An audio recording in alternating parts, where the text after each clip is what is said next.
It is easy to surrender when everything in life just seems to be heading downhill. But the thing is, despite the disadvantages that one may have, a person can still live the life he wants for himself as long as he perseveres. This is the case with Bill Porter, a man afflicted with cerebral palsy who had lost his father when he was still young. With such a bad start in life, it is easy to imagine Bill giving up. However, Bill wants to prove not only to himself, but to the world that someone like him can still face life head-on. Despite knowing that her son has a hampering disease, his affectionate mother fully supports him because he wants her son to experience life the way he wants it. With his mother being his biggest supporter, Bill prepares for his job application interview as a door-to-door salesman for cleaning products. As expected, he gets rejected by the company due to his disability. Initially, Bill leaves the boss' presence pretty much downtrodden and disheartened by the rejection. However, upon seeing his mother's angelic and patient face, he speedily goes back to the boss to demand the job, even throwing him a bargain that he will operate on areas that even other salesmen refuse to roam. Thinking it through, there would be no losses for the company anyway if they failed once again to sell in those areas. In other words, it's not much of a gamble to begin with. So the boss hires him, and Bill is over the moon. Sure, not all wishes can come true, but a person is still allowed to dream on. Due to his determination, Bill lands his first job. Now, one must be wondering right now what kind of a salesman Bill Porter is. To this, the answer is simple and can be summarized in 2 words: persistence and patience. Upon arriving at the area where no other salesman dare to go, Bill finds out as to why it is a no-fly zone for selling products. The neighborhood is full of problematic people. There are 2 couples who are constantly arguing over a tree because one half of its branches crosses over to the other couple's property. In one house, the barking of the dog is so loud that it clashes with Bill's slurred speech, causing him to be even more incomprehensible. Aside from this, he also inadvertently scares a kid due to his appearance, which is no fault of his. In another house, Bill gets straight up rejected by a drunk man with no explanation whatsoever. At one point, he goes to a house where a kind woman lives. Seeing Bill's determination despite his condition, while not really wanting to buy any of his products, the woman figures that she will just give him money. But seeing her pulling the money out of her bag with that sorry look on her face, Bill cannot help but feel insulted instead, because he doesn't want charity. He needs a sale to prove to the world that his illness is not a hindrance. And so he leaves the woman's house, disgruntled at her for pitying him. Understandably, he feels down in the dumps due to these string of rejections. Maybe it is true that he has no place in this world, so come lunchtime, he decides to take a break. But like a true angel, even when she is not there, his mother still helps him by engraving the words patience and persistence to his sandwich, rekindling the fire inside him that almost died out. Just like that, these magic words, which will eventually describe Bill's whole career and life, are the catalysts for landing his first ever customer, an old lonely lady living inside an apartment. It is a building where no solicitors are allowed, but sometimes you have to bend the rules a little bit so you can get what you want. Bill does exactly this when he discreetly enters the building and tries to talk to her. With that, he scores his first successful sale. Of course, this calls for a celebration because this means so much to Bill. So the mother and son happily head to a diner to drink milkshakes.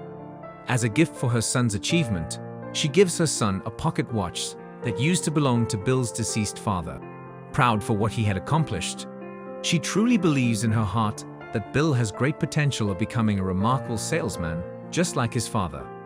However, amidst the celebratory mood, a young man mockingly imitates Bill's disability in front of his friends for some cheap laughs. Not wanting her son to feel depressed on his special day, Bill's mother fiercely retaliates by spilling the man's drink and making it look like an accident. Still, life cannot always go up. Sometimes it goes down as well, especially when we least expect it.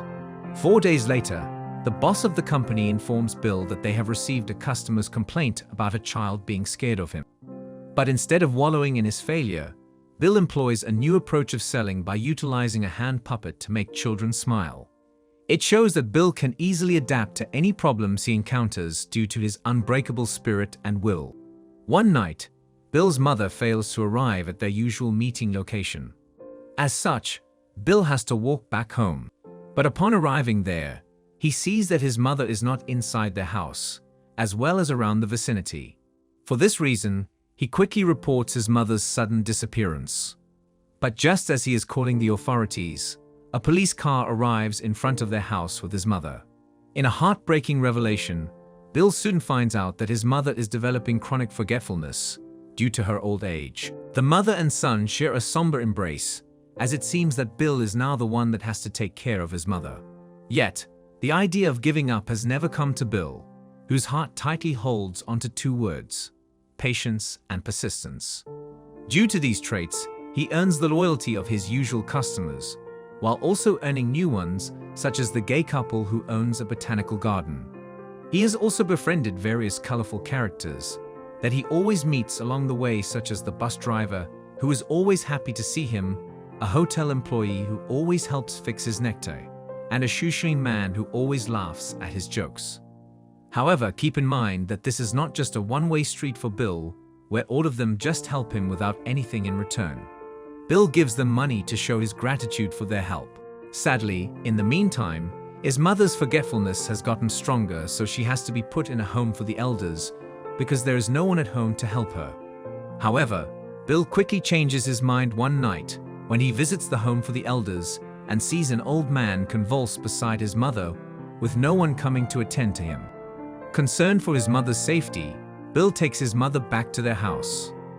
Now everything seems to be alright again, as he continues selling his products to both new and usual customers. But upon returning home one night, he sees their house is filled with smoke due to burnt food. When he looks outside, he sees his mother taking pictures of plants in the dark. Seeing this, Bill has finally decided to take his mother to a care center that is far more sophisticated and advanced than the previous one. After settling in her room, Bill's mother sadly tells her son that she is a burden to him, a comment that no child wants to hear from their parents. But in his usual cheerful way, Bill tells her that they are now even, making her smile. This arrangement keeps working for 8 years until the show up of the typical rough patch that a person encounters along the way in every wonderful journey. Bill develops a spinal problem due to carrying and delivering products by himself all those years. Because of this, the doctor advises him to hire someone that will assist him. So he does this, but much like his earlier job interview, people are quick to reject his offer upon learning that he is a disabled man. One winter night, Bill slips and falls in front of his house due to his ice-covered lawn. It is here that he meets a friendly woman named Shelley who is there for the job, and Bill hires her immediately after seeing her cheerful demeanor and willingness to help. But soon again, tragedy struck Bill's life. His dear mother, who at this point cannot even remember his face, has finally passed away due to her old age. It is always devastating when someone we know and love dies. For Bill, the death of his mother is the worst thing imaginable. Not even his disability can match the pain he is feeling right now. He tries to continue selling on the same day of his mother's funeral, but he just cannot do it. He feels as if something is missing in his life, a gap that will never be filled anymore. 10 years have passed since then, and Shelley has already adjusted to her life with Bill. Bill is fortunate to have Shelley by his side during his darkest days, and he seems content living with her. Because Shelley is assisting him, he teaches her about the lives of his usual customers who have grown accustomed to Bill's presence throughout the years. At this point, Bill is starting to develop some loving feelings for Shelley. They even have a date night together where Bill confesses that she is the greatest thing that happened to him. But it is during Shelley's graduation from college that Bill tastes, for the first time, the bitterness of heartbreak upon learning that Shelley is already in a relationship with someone else named John. Still, he shows a happy expression in front of them. But once their backs are turned, Bill's sadness just takes over him, although he cannot do anything about it.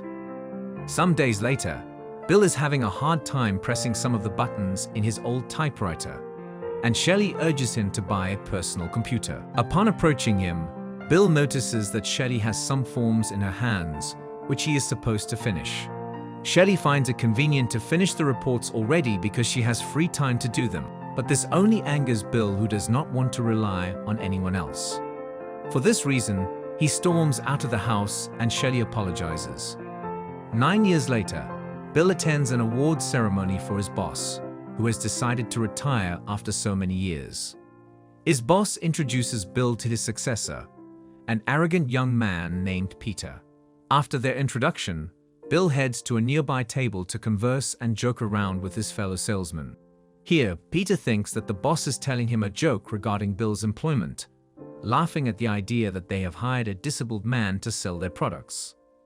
During the awarding ceremony, Bill cannot believe that he has just been awarded the Salesman of the Year award. This is a complete slap in the face of the arrogant Peter, who still has much to learn in life. For instance, one needs to overcome his own prejudice and bias in order to see the value and true potential of a person, which is exactly what the boss did when he employed Bill many years ago. In his speech, Bill announces outright that he loves being a salesman and how he wishes both of his parents were still there to see him win the award. For his efforts and unwavering determination, the people at the event give him a standing ovation. 9 years later, Shelley's children now help Bill with his job. Together, they deliver a box to one of his customers' houses. However, the box address is deliberately wrong because Bill wants his customers to reconcile. Sure enough, due to Bill's mysterious ways, the two neighbors, who have been fighting for many years since Bill's first employment, have now reconciled. Next, Bill visits his first and the most frequent customer, that lonely old lady, but he finds out through his customer's son and daughter-in-law that she had died a week ago. Her son knows Bill because she never failed to give her children the products she bought from Bill from all those years ago. Bill cannot help but shed a tear because she is not only his first and most loyal customer, she was also his dear friend. Her death also signals that the world as Bill knows it is truly changing. 7 years later, this change is now much more evident. For starters, Bill sees his beloved company's interior is now changing into a modern look. He now needs a key card to unlock the doors of the company, so he has his picture taken. Upon entering the main floor where the salesmen converge, he sees the busy arrays of computers and salespeople. There, he encounters Peter, who tells him that this is now the new norm regarding the sale of their products. Gone are the days where a salesperson has to go door to door to sell products. They can just do that now using computers and telephones, and in an even faster and efficient way. Peter encourages him to transition into this line of job, but Bill refuses because he is hard to understand over the phone due to his disability. After talking to the boss, Bill heads straight to the door-to-door division, but there is none of that anymore. It is now just a records room, and the young man who is handling the records does not even know what Bill is requesting when he asks for the company's product cards. Afterward, Bill steps outside of the company and sees old people sitting nearby. Although he has always felt out of place due to having a disability, it seems that Bill, for the first time in a very long time, is having trouble adjusting with the world once again. Worse still, an accident happens. Bill gets hit by an incoming bus when he is walking on the road right in front of his company. Shelley and her family immediately head to the hospital where her old friend Bill is. Right after the children give Bill a gift that he appreciates very much, Shelley and John discuss what they can do regarding his situation. John proposes that they should sue the bus company, but Bill refuses and insists that it is his fault anyway.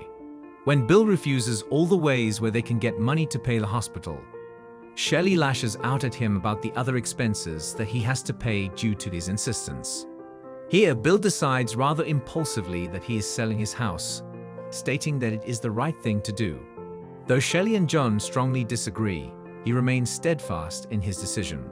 After staying in the hospital for some time, Bill finally returns home with a walker alongside Shelley, his ever-loyal companion.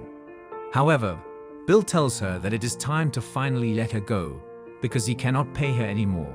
Although the truth is much simpler than that. He simply wants her to be with her family, with her loving husband and kids. Aside from this, His do-it-yourself attitude still rings true to him, so he wants to do his daily activities alone. Still, Shelley is willing to stay and take care of him even without payment, because that is what a true friend will do. In fact, she knows him too well that when Bill is about to stand up, she anticipates that he will urinate, so she already prepares a bottle for him underneath the couch. Sometime later, Bill signs the papers that will sell his house. However, he notices that there is no company name that is indicated in the papers, which is weird. What is even weirder is that the lady who is handling the papers is also the leasing agent who tells Bill that he can stay here and that the rent depends on him. At this point, Bill charges towards Shelley's house because he deduced that the papers are from her. Shelley admits it right away, making him feel betrayed. Even though Shelley tells him that they are family, Bill's conviction to be independent is still strong, prompting Shelley to call him out for isolating himself rather than asking for help like a normal human being would do. Bill's psychology is understandable here, in that he grew up always feeling dependent on others. This is the real reason as to why he doesn't want help. He views it as a weakness akin to a disability, and he does not want to be weak anymore. A year later, Bill has settled on his own by living alone in an apartment. While eating at a restaurant, he sees a man that seems to be talking to himself. However, he is just using the newest phone of that time. He also sees a commercial about the booming innovation known as the internet. Amidst all of these, Bill finds himself a relic of a bygone era. He truly feels out of place. An old man with an old job, clashing with the modern and ever-evolving world. So much so that when the waitress notices his suitcase and asks if he is a salesman, he answers that he is a dinosaur, a living fossil. After so many years of service, Bill has finally decided to quit his job. One night, he receives a knock on the door from a certain Joey Wallace, a journalist for the local news station. Joey is actually the same child from all those years ago whom Bill had inadvertently scared. Due to his incredible memory, Bill remembers him and his address. The journalist wants to cover Bill for his story about door-to-door salesmen, the so-called last of a dying breed. But Bill refuses to be interviewed, no matter how many times the journalist urges him. At the end, all Joey can do is to give him a card if he changes his mind. The following day, Bill gets visited by Shelley, but he still hates her for what she had done. She tells him that there are still 3 undelivered boxes in her car. When asked by Shelley if he wants her to deliver them, Bill tells her that he will pay her. Of course, she does not want to be paid by her friend, prompting Bill to stubbornly insist that he will be the one to deliver them instead. Here, Shelley reveals that Bill has turned into a celebrity due to the story of his lengthy and outstanding service to the community being published in the local newspaper. She also apologizes to Bill for the things that she said, and he apologizes to her as well. Right before she leaves, she encourages Bill to read the article about him in the newspaper, which he does. The article states that Bill is a thread in the community, a person that brings them not only products, but also news and hope. But Bill does not want this article because he feels pitied. As such, he goes back to the company to ask for employment once again. But Peter just tells him to continue his retirement. Downtrodden, Bill leaves the company for what is supposed to be the last time. However, upon boarding the bus, Peter surprisingly chases him. It turns out that due to his inspiring story of a working man with a disability, Peter wants him to work for the company again. Now reinvigorated in retaining his old beloved job, Bill goes back to Shelley to ask for help with his necktie, which she happily provides. He is once again back to selling his products, winning the hearts of both new and old customers, one door at a time. Bill Porter's story is not just a story of an employed man afflicted with cerebral palsy. It is a story of determination, patience, perseverance, and persistence despite the challenges. As said in the beginning, it is easy to surrender when everything in life seems to be heading downhill, which is why Bill's story can serve as a motivation and source of inspiration for many, because he did not surrender despite the brutal facts surrounding his life. But while the tenets of patience and persistence that guided Bill for the longest time have enabled him to achieve what most people believe he would not achieve, these ideas cannot always apply to oneself. Due to his do-it-yourself attitude, Bill forgets at times that he is human and that he needs all the help that he can get from friends and family. Beside these tenets, we must also learn that relying on other people is neither a weakness nor a disability. It is a sign that we are part of humanity, which Bill only realizes right at the end. Overall, the old adage rings true for Bill's story. When life gives you lemons, make a lemonade. But there is an addition to this. You can always ask for help making the lemonade. So hopefully, after seeing this beautiful and inspiring movie, you can engrave the words patience and persistence in your heart as well. Whenever you feel down and out, whenever you encounter another problem along the way, whenever you deal with difficult challenges in life, just remember these magic words to ignite that flame inside your soul, just like how Bill Porter did. Now go out into the world to do what you want, believe in yourself the most, and say these two magic words while doing it. Trust me, you can, and you will achieve anything that you want to achieve.